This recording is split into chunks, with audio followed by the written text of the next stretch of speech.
안녕하세요. 이번 섹션에서는 게임 시작하면 캐릭터와 배경과 같이 게임을 이루는 기본 구성 요소들에 대해 학습할 예정입니다. 먼저 게임 시작하면부터 만들어 보겠습니다. 파일 시스템의 RES 폴더 안에 시작 화면이라는 폴더를 만들어 보겠습니다. 마찬가지로 시작 화면 폴더 안에 시작 화면이라는 씬도 만들어 볼게요.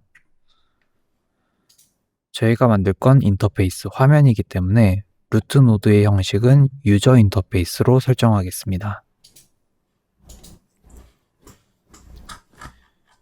이렇게 씬이 만들어졌는데요. 먼저 프로젝트 설정에서 일반, 표시, 창에 들어가셔서 뷰포트의 너비와 높이를 1280, 720으로 먼저 변경해 두고 시작하겠습니다. 표준 HD 사이즈죠. 저장을 해주시고요. 이제 상단에 제목을 넣어 보겠습니다.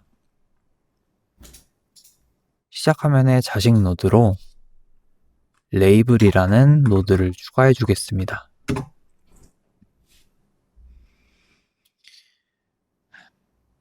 여기 있는 초록 색깔 X 기호는 앵커인데요. 이 앵커는 UI의 기준점을 보여줍니다. 이 기준점을 화면의 중앙으로 이동해 보겠습니다.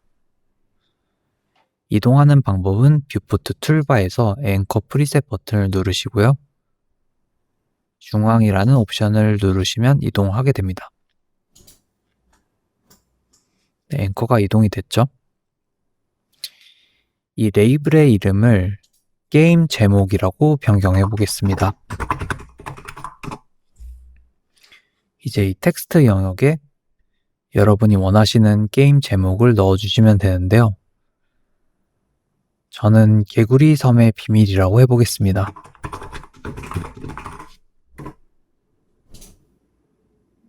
지금 폰트가 좀 작은데요. 레이블 세팅을 하나 추가하셔서 한 번 더 누르시면 폰트의 사이즈를 변경하실 수 있습니다.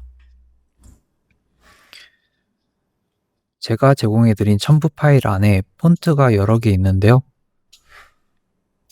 원하시는 폰트를 적용해 보셔도 좋을 것 같습니다.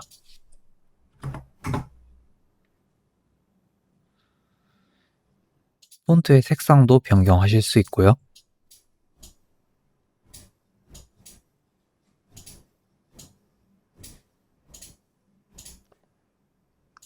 아웃라인으로 강조 효과도 내실 수 있습니다.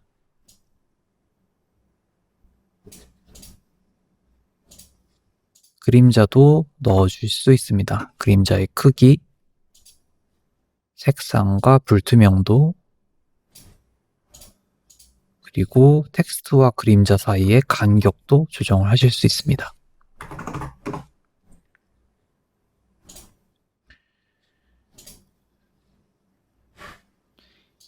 이동 모드로 텍스트를 조금 위로 올려볼게요.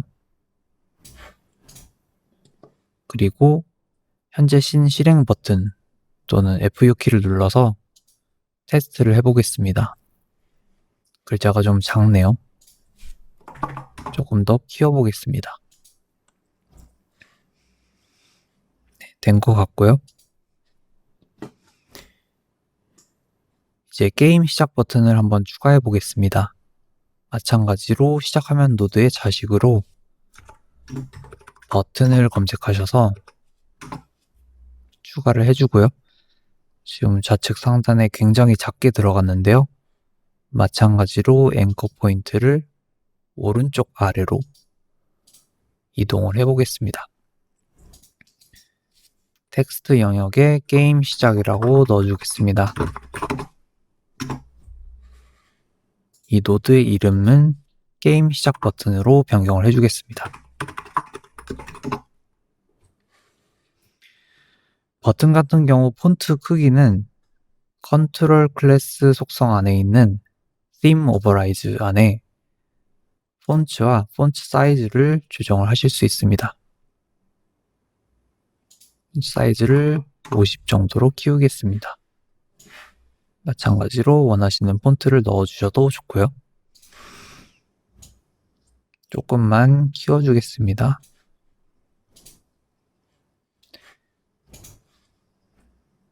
버튼이 오른쪽 아래에 붙어 있는데요. 저는 조금 띄우는 게 나을 것 같습니다. 그래서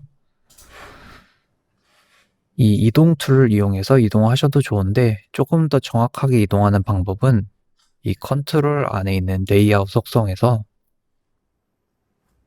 그 안에 트랜스폼이라는 속성이 있는데요. 여기에서 직접 타이핑을 해서 옮기실 수도 있습니다. X축으로 마이너스 100만큼 이동을 하고요. Y축으로도 위로 마이너스 100만큼 이동을 해보겠습니다. 그러면 이렇게 정확하게 이동이 되었고요.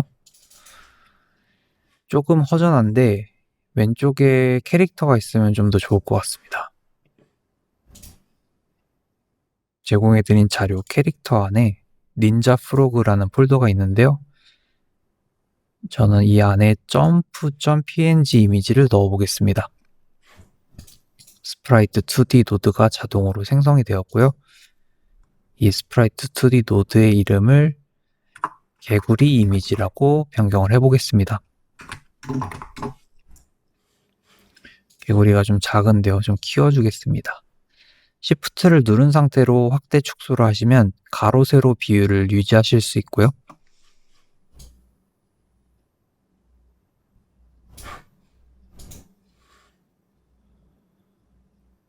버튼이 조금 더 왼쪽에 있으면 좋겠네요.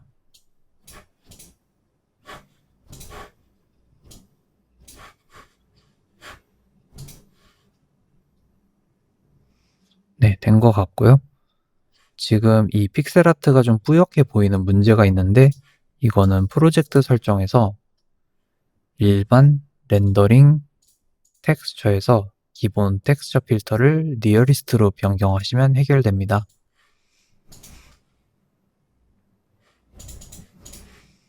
네, 이렇게 기본적인 구조는 완성이 되었고요. 여기서 한 가지 문제가 있는데요. 보시면 이 스크린 사이즈를 조정했을 때 이렇게 초록색 아이콘으로 되어 있는 UI 오브젝트들 같은 경우 앵커 포인트가 있어서 앵커 포인트를 기준으로 이동을 하게 됩니다.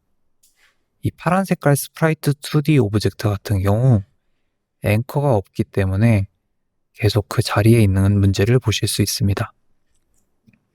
이 문제를 해결하는 방법은 두 가지가 있는데요.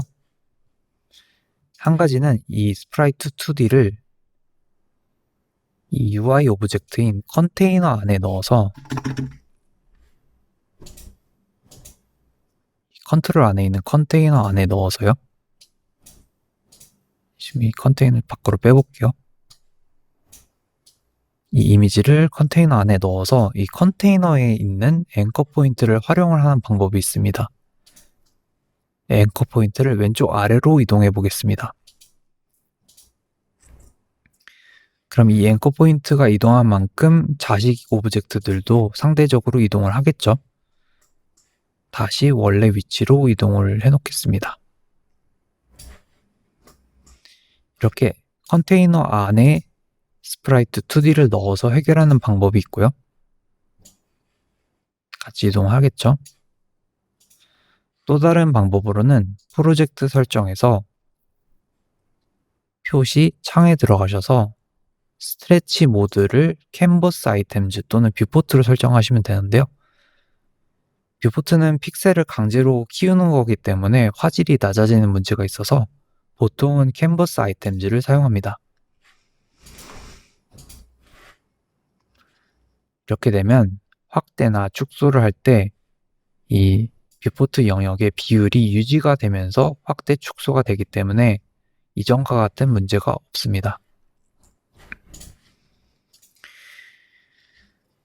아직은 좀 심심한데요. 뒤에 배경화면을 넣어 보겠습니다.